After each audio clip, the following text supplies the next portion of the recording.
Les fractions, ce qu'il faut retenir. Le quotient de deux nombres A et B avec B non nul est le nombre qui multiplié par B donne A. Sous forme fractionnaire, le quotient de A par B s'écrit A sur B. Mathématiquement, A divisé par B égale A sur B et B fois A sur B égale A. Mais d'où ça sort, moi? Non mais je comprends rien. Bon, calme-toi. Je vais reprendre tout depuis le début. Hey, mais pourquoi tu rayes? T'inquiète pas, on y reviendra. Moi, je vais d'abord te poser une question. Comment représentes-tu la fraction 1 sur 4? Eh bah, c'est simple. Tu prends un gâteau que tu coupes en 4 et t'en prends une part. D'accord. Mais il t'en faut combien de parts comme ceci pour faire tout le gâteau? Eh bah, 4. Très bien. Donc on peut écrire que un quart, il en faut 4 pour faire 1. Ah d'accord, ok. Maintenant, on va changer de fraction. Comment représenter un tiers? Eh bah, un tiers, c'est pas très dur. Si je coupe mon gâteau en 3, justement, j'en prends une part. D'accord. Et il en faut combien pour avoir tout le gâteau? Ah bah, c'est facile. Il en faut 3. Très bien. Donc je peux écrire que un tiers, il en faut 3 pour faire 1. Ah oui. Ah bah ça, c'est pas très dur. D'accord, continuons. Comment représenter la fraction 1 septième? Eh bah, c'est pareil. On coupe notre gâteau en 7 parts égales et on n'en prend qu'une. D'accord. Et il en faut combien pour faire tout le gâteau? Facile. On peut écrire directement que 1 septième, il en faut 7 pour faire 1. Mais comment tu fais pour 2 septièmes par exemple? Eh bah, 2 septièmes. Comment tu la représenterais, toi, ta fraction? Eh bah, c'est pas très dur. Tu prends ton gâteau que tu coupes en 7 et tu prends 2 parts. Ah, je ne ferai pas tout à fait ça.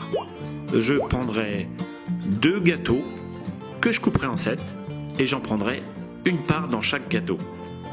Est-ce que tu es d'accord avec ça? Bah oui, ça revient en même. Très bien. Et en multipliant chaque part par 7, ça ferait combien de gâteaux? Eh bah, 2. Ah, d'accord. Donc je peux écrire que 2 septièmes, il en faut 7 pour faire 2. Puisque j'ai bien 2 gâteaux complets, si je multiplie tout ça par 7. Ah oui.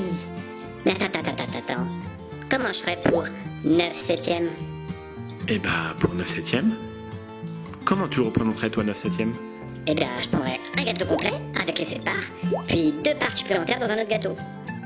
Ah, mais moi je ne représenterais pas ça comme ça. Je prendrais plutôt 9 gâteaux et je prendrais une part dans chaque gâteau. Tu es d'accord avec moi? Oui, mais ça fait quand même beaucoup de gâteaux.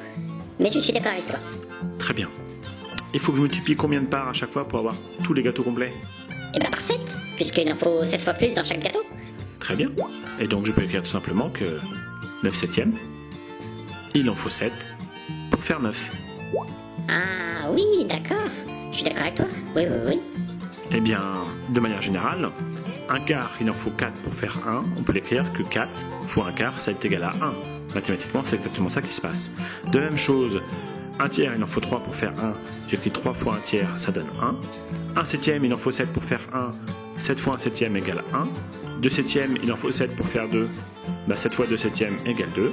Et 9 septièmes, il en faut 7 pour faire 9. Et tout simplement, 7 fois 9 septièmes égale 9. De manière générale, je peux écrire donc que A fois B sur A, c'est bien égal à B. Ah, mais comment tu montres que A divisé par B c'est égal à A sur B? Ça, c'est pas très compliqué. Reprenons la première égalité. 4 fois un quart égale 1. Si je fais l'opération en trou, 4 fois quelque chose égale 1. Comment trouves-tu le résultat en dessous? C'est très simple. Je fais 1 divisé par 4. Tout simplement, ça veut dire que 1 divisé par 4, c'est bien tout simplement égal à un quart. Puisque justement, c'est ce que nous avons trouvé dans notre égalité. Ah, De la même manière, on peut dire que 1 divisé par 3 est égal à 1 tiers. 1 divisé par 7 est égal à 1 septième. 2 divisé par 7 est égal à 2 septièmes. Et 9 divisé par 7 est égal à 1 septième. Ou généralement, A divisé par B est égal à A sur B. Donc en fait, tout le cours que tu avais à apprendre est parfaitement cohérent, non? ah, trop bien.